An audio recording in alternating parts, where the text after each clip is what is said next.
Perkenalkan, nama saya Ilka Sulastri Hutapea, NPM 1901010120. Hari ini saya akan membahas materi mengenai membaca. Di sini saya mengambil pendapat dari beberapa ahli mengenai pengertian dari membaca. Yang pertama, menurut Taligan, membaca merupakan suatu proses untuk memperoleh pesan. Menurut Finocchiaro dan Bonomo, membaca proses yang bersangkut paut dengan bahasa. Menurut Lado, membaca adalah memahami pola-pola bahasa. Jadi dapat disimpulkan bahwa membaca adalah proses yang dilakukan oleh pembaca yang bertujuan untuk memperoleh suatu informasi dari suatu buku yang ditulis oleh penulis. Kita lanjut kepada jenis-jenis membaca. Yang pertama, membaca nyaring, membaca bersuara dan membaca lisan, atau read in out loud, oral reading, reading aloud. Membaca nyaring adalah kegiatan membaca yang dilakukan oleh seseorang dengan cara bersuara.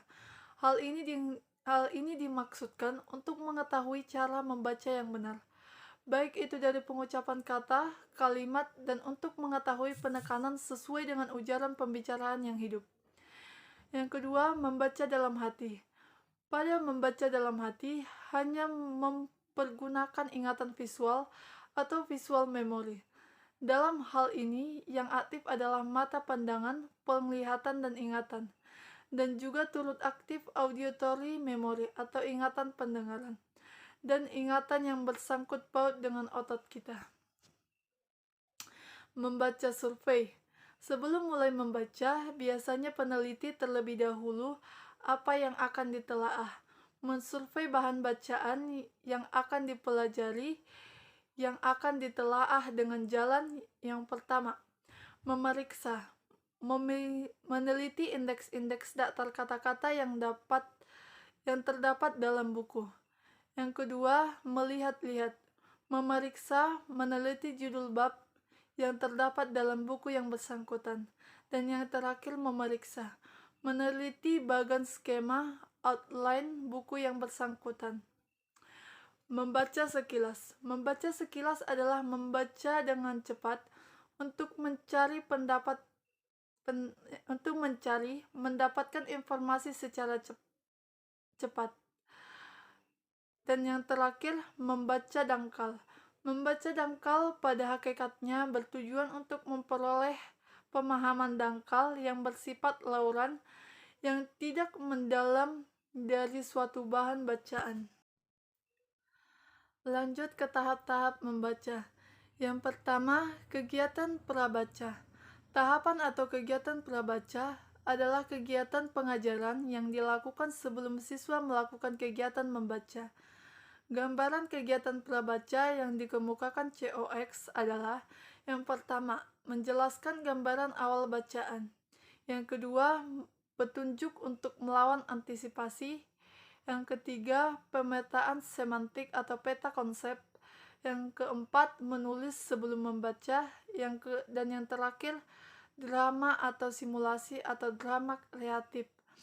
Yang kedua, kegiatan membaca. Tahapan ini sering disebut tahapan membaca. Pada tahap ini, sekali variasi yang dapat dilakukan guru sejalan dengan strategi baca yang dipilih guru atau siswa. Dan yang terakhir, kegiatan pasca baca. Kegiatan pasca baca merupakan tahapan pembelajaran membaca yang bertujuan untuk menguji kemampuan membaca sekaligus memantapkan kemampuan membaca para siswa. Metode membaca. Yang pertama, metode turnamen membaca. Yang kedua, metode jigsaw membaca.